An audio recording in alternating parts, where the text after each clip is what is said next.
Neep, neep. There's the London Eye. There's a London cabbie. There comes the double-decker red tour bus. Just over there. And we have ended up in full tourism mode. So I'm probably in about 100 photographs right now as a fancy cab. Those things are extremely roomy inside. So behind me, let me swing it around. Can anybody name that? It's got two names. Everybody knows it as Big Ben, but I think that refers to just part of it. I believe the clock or the bell, one or the other. It was just in a garden like this, and with bees like that Liza Doolittle was selling her flowers when Professor Higgins moved in to improve/ruin her life. All right, here we go. We're going to leave this sweltering dome of the British Museum, where we saw several interesting things and missed some things that we were hoping to see. All right, taking this for a screenshot. We had spent the morning weaving through London's usual landmarks, Covent Garden, the museum, the tower. But we were craving something quieter, something with a little mystery still clinging to it. So we slipped away from the crowds and headed toward the old legal quarter, following narrow lanes that felt like they hadn't changed in centuries. We'd been reading about the Knights Templar and their hidden footprint across the city, and Temple Church kept coming up. Not flashy, not crowded, just deeply rooted in the history that shaped England itself. Timing it with something called Evensong felt right. Instead of arriving as tourists, which you can, it's like $5 to get £5 to get in, we wanted to enter as listeners. So, as the choir began, the whole place shifted. The round nave, the stone effigies of long-gone knights, the soft echo rising into the vaulted chancellery. It wasn't a performance. It was a moment suspended between the past and the present. So in a city full of noise, Temple Church gave us a pocket of stillness, and a reminder that some of London's most extraordinary stories live just a few steps off the main road.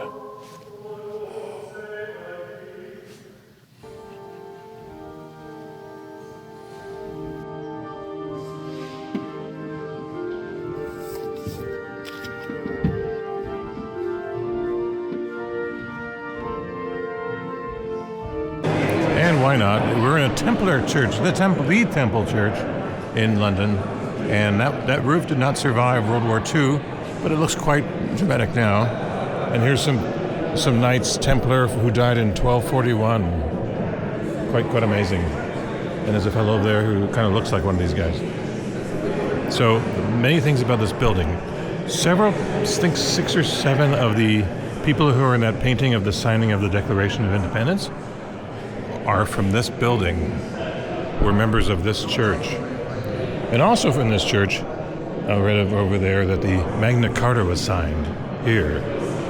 So we just attended a concert, Evensong they call it, which the choir performed quite well, and it was very entertaining and uplifting. So over on this other wall is the Declaration of Independence, and that's this thing on the floor.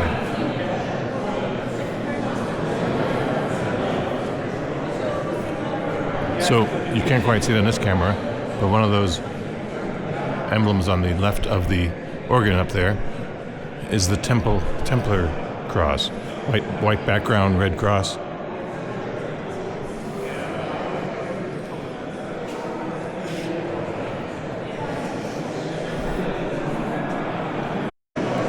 And speaking of the Magna Carta, there it is. And I'll go slowly so you can read it.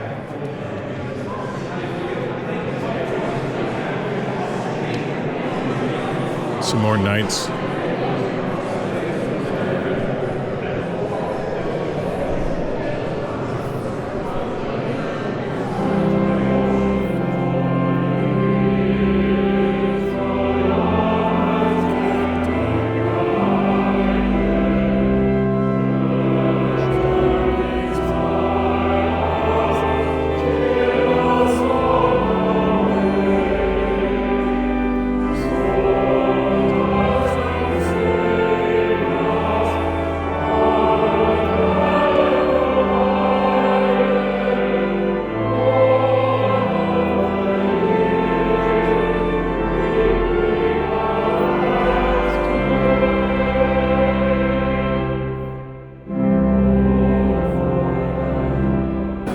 Magna Carta was not signed here. It was negotiated here in the temple. Oh, by the way, they gave us some elderflower wine. All right, here is the painting. This is the painting, and notice the little numbers: 1, 2, 3, 4, 5, 6, 7. So 6 members of Inner or Middle Temple were among the signatories of the Declaration of Independence.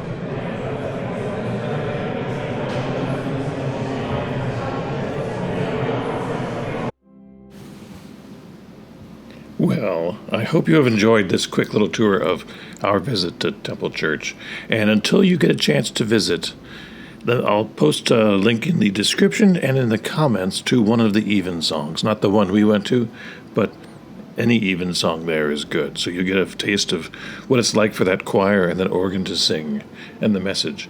So, in the meantime, until my next video, which I think will be Edinburgh, or the trip to get to Edinburgh, the proper thing to do, according to the Templars, because I read about it, but I can't tell you, is to like and subscribe.